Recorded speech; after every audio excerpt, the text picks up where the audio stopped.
Hello viewers, welcome to Rachel Bangla BD. প্রথমেই আপনাদের বলবো রেসেলমিনিয়ার জন্য যে ম্যাচটা পিচ করা হয়েছে সেটা কি ছিল, আর আপনারা শুনে শক খাবেন। আপনারা হয়তো সবাই জানেন এই ডাব্লিউডাব্লিউ টাইটেল ম্যাচ অনেক বেশি কমপ্লিকেটেড। এখন আমরা শিওর হয়েছি র্যান্ডি ভার্সেস কোডির ম্যাচটা হবে রেসেলমিনিয়া 42-তে, কিন্তু অরিজিনালের পিচ যেগুলো করা হয়েছিল সেগুলো আলাদা আলাদা এবং একটু অদ্ভুত ছিল।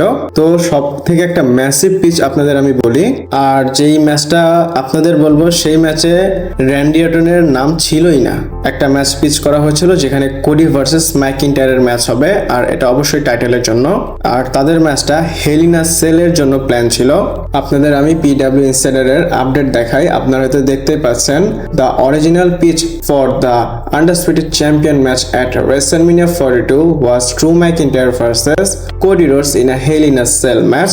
ডাব্লিউডাব্লিউ একটা পিচ দিয়েছিল যেখানে কোডি এবং ড্রু ম্যাকইন্টায়ার ম্যাচ হবে এবং এই ম্যাচটা হেল ইন আ সেল ম্যাচ হবে।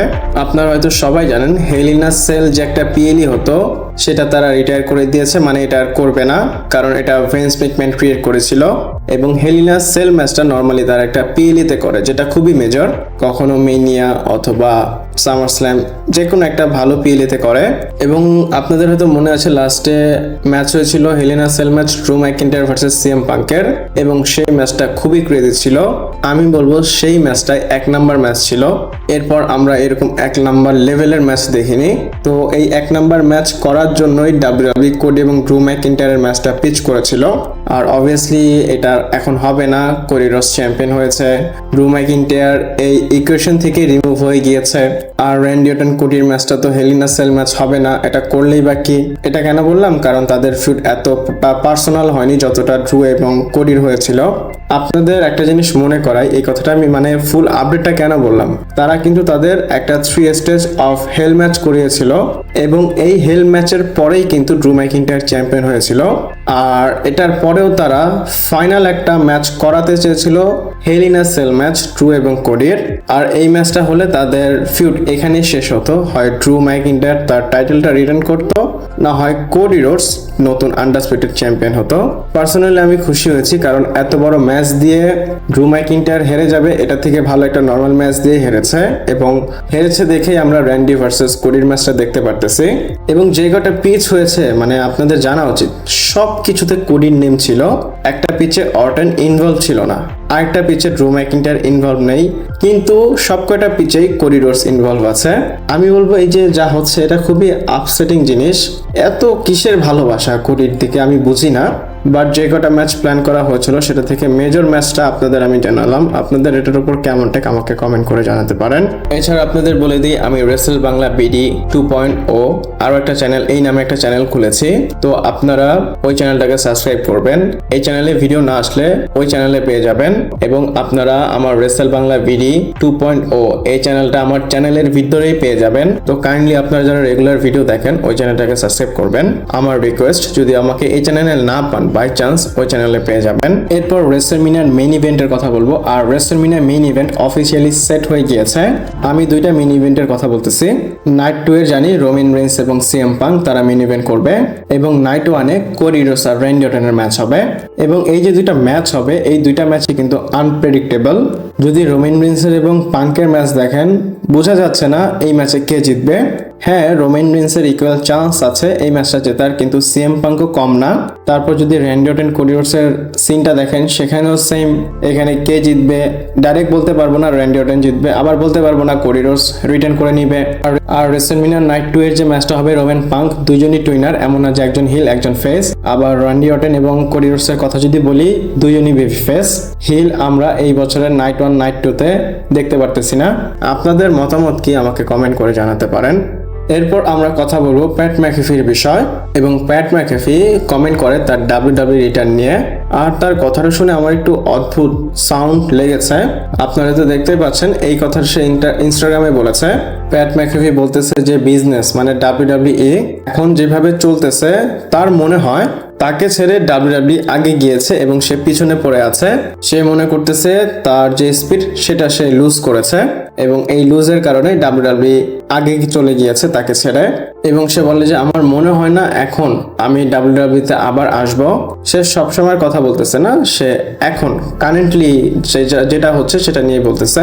এবং লাস্টে গিয়ে বলে নেভার সে নেভার, মানে সে পরবর্তীতে অনেক দিন পর অনেক বছর পর আসতেও পারে।